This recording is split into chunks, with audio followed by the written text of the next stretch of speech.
Approximately 30 years ago, when I was in oncology at the Children's Hospital in Philadelphia, a father and a son walked into my office, and they both had their right eye missing.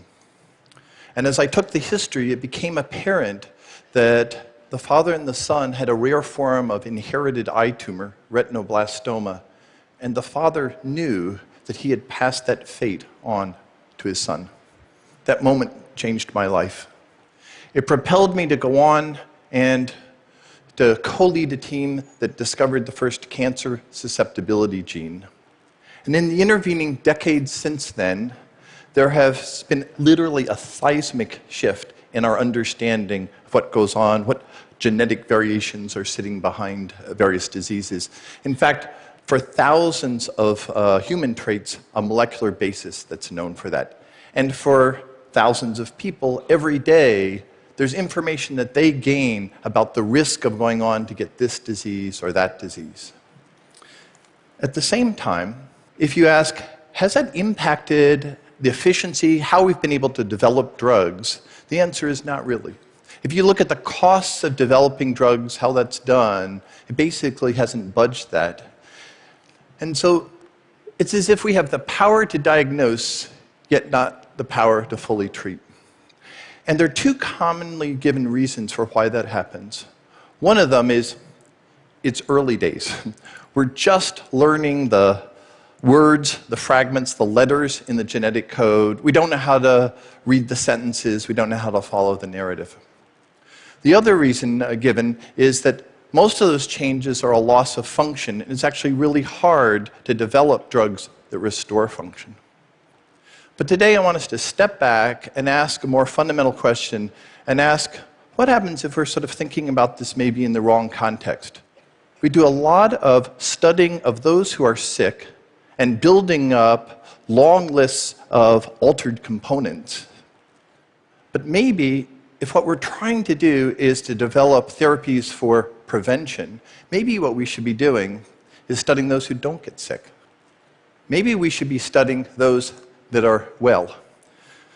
A vast majority of those people are not necessarily carrying a particular genetic load or risk factor. They're not going to help us.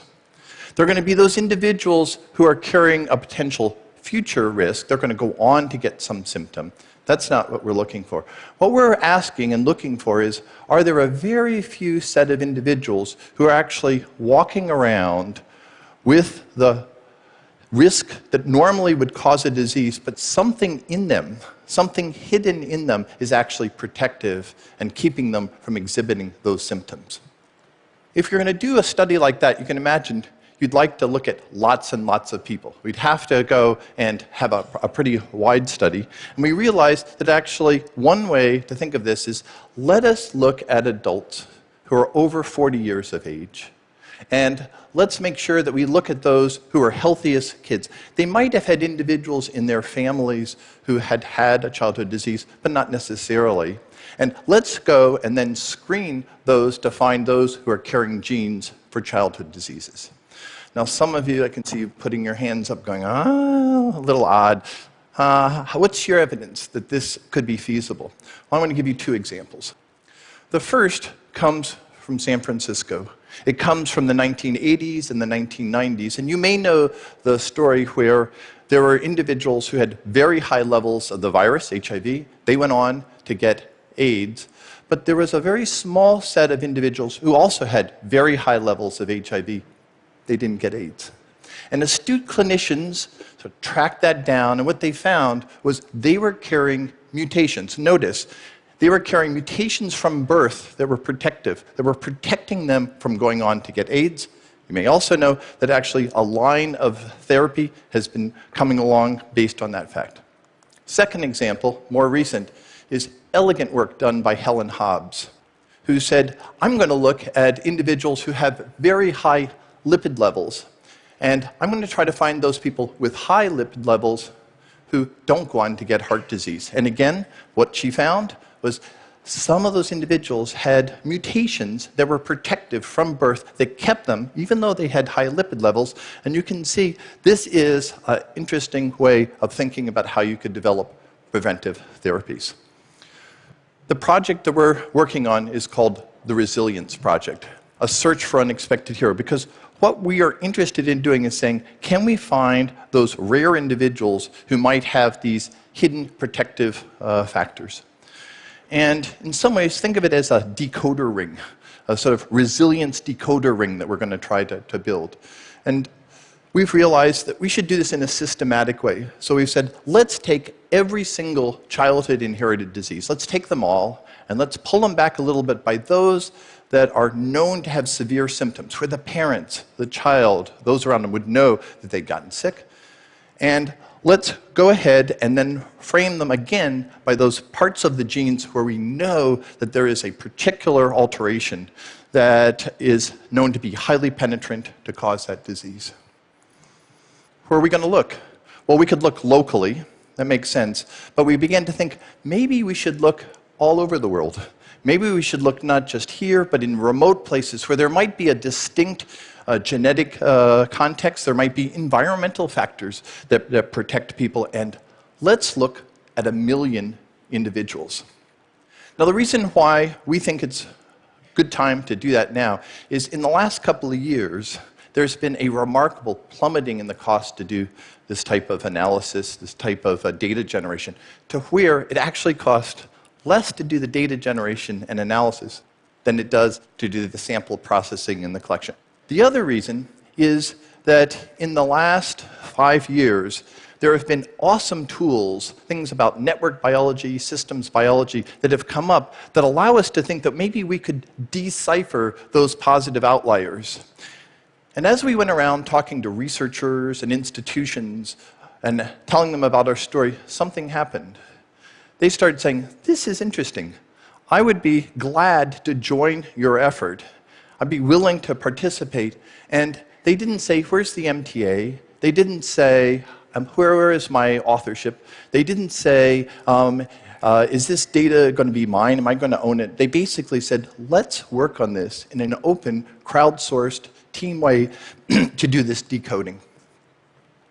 6 months ago, we locked down the screening key for this decoder. My co-lead, a brilliant scientist, Eric Schott at the Icahn Mount Sinai School of Medicine in New York, and his team locked in that decoder key ring, and we began looking for samples. Because what we realized is maybe we could just go and look at some existing samples to get some sense of feasibility. Maybe we could take 2-3% of the project on and see if it was there. And so we started asking people such as Hauken at the Children's Hospital of Philadelphia. We asked Leif up in Finland. We talked to Ann Wojcicki at 23andMe and Wang Jun at BGI. And again, something remarkable happened. They said, not only do we have samples, but often we've analyzed them, and we would be glad to go into our anonymized samples and see if we could find those that you're looking for. And instead of being 20 or 30,000, last month we passed 500,000 samples that we've already analyzed. So you must be going, did you find any unexpected heroes? And the answer is we didn't find 1 or 2. We found dozens of these strong candidate unexpected heroes. So we think that the time is now to launch the beta phase of this project and to actually start getting prospective individuals. Basically, all we need is information. We need a swab of DNA and a willingness to say, what's inside me? I'm willing to be recontacted. Most of us spend our lives, when it comes to health and disease, acting as if we're voyeurs. We delegate the responsibility for the understanding of our disease, for the treatment of our disease, to anointed experts. In order for us to get this project to work, we need individuals to step up in a different role and to be engaged. To realize this dream, this open crowdsourced project, to find those unexpected heroes, to evolve from the current concepts of resources constraints, to design those preventive therapies, and to extend it beyond childhood diseases, to go all the way up to ways where we could look at Alzheimer's or Parkinson's. We're going to need us, to be looking inside ourselves and asking, what are our roles? What are our genes?